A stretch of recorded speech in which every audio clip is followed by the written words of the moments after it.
O plenário do Senado aprovou hoje pela última vez a proposta que determina o limite dos gastos públicos. Há pouco, aqui em Brasília, manifestantes contrários à medida e policiais entraram em confronto na esplanada dos ministérios. Ao vivo, o repórter Paulo Leite tem os detalhes para a gente. Boa noite, Paulo. Oi, Catiúcia, Ussama, boa noite a todos. Bom, eu estou aqui na esplanada dos ministérios e olha só como é que ela está nesse momento. Vazia, praticamente vazia. Quase nenhum carro pôde circular aqui hoje. A esplanada foi fechada nos primeiros minutos aqui do dia e passou assim o dia inteiro. Tudo isso para tentar evitar um confronto na hora da votação da PEC do gasto público. Não adiantou. O confronto não foi aqui na esplanada, foi um pouco mais acima, na altura do Museu da República, da Biblioteca Nacional e da rodoviária do Plano Piloto. Por ali houve ônibus incendiado, saco de lixo queimado, parada de ônibus destruída e muito confronto entre os policiais e alguns manifestantes. Houve pedaço de pau e pedra para um lado e também bomba de gás lacrimogêneo e cacetete para o outro lado. Bom, isso ocorreu entre 5h30 e 6 horas da tarde. Nesse mesmo período, nessa mesma hora, houve uma coletiva aqui no Ministério da Fazenda do ministro Henrique Meirelles. Foi ele quem falou pelo governo.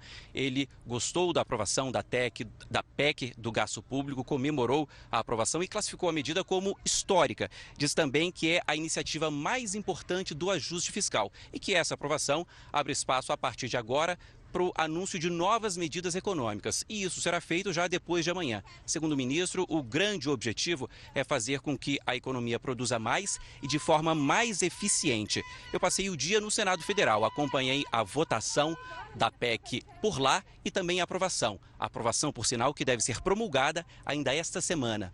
Veja aí como foi o dia. Os primeiros manifestantes chegaram à esplanada já de manhã, mas eram poucos em relação aos últimos protestos. 1.000 pessoas pelas contas da Polícia Militar. Uma pesquisa do Instituto Datafolha mostrou que 60% dos brasileiros são contra a proposta. Só que nada disso pressionou os senadores. A PEC do gasto público foi aprovada por 53 votos a 16. Uma diferença grande de votos, mas só 4 a mais do que o mínimo necessário para aprovar uma proposta de emenda à Constituição aqui no Senado. Antes houve desentendimento no plenário. Lindbergh acusou Renan de aprovar a votação da PEC e impedir o debate. O senhor está querendo votar a PEC segundo turno sem que tenha discussão. O senhor deu um golpe no parlamento. Eu não queimaria minha biografia tendo que atropelar calendário nenhum nesta casa. Eu estou há 5 dias do término efetivo do meu mandato como presidente. A sessão tomou a parte final da manhã e o começo da tarde. Rápida, portanto. Nesse meio tempo, a oposição tentou uma última cartada: barrar a votação no Supremo Tribunal Federal. Mas não deu certo.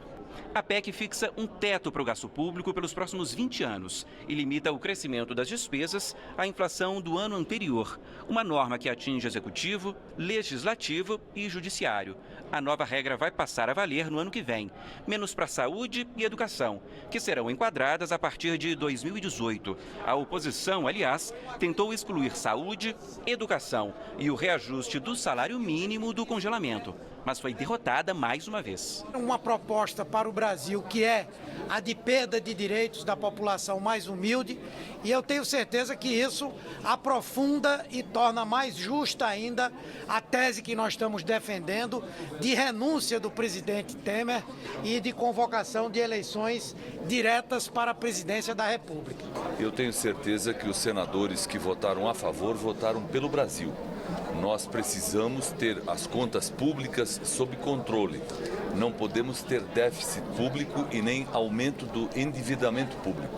A PEC que limita o gasto público foi um dos primeiros movimentos do governo Temer. A proposta chegou à Câmara em junho e foi aprovada no fim de outubro. Um mês depois, o texto passou em primeiro turno no Senado e hoje foi aprovado em segundo turno.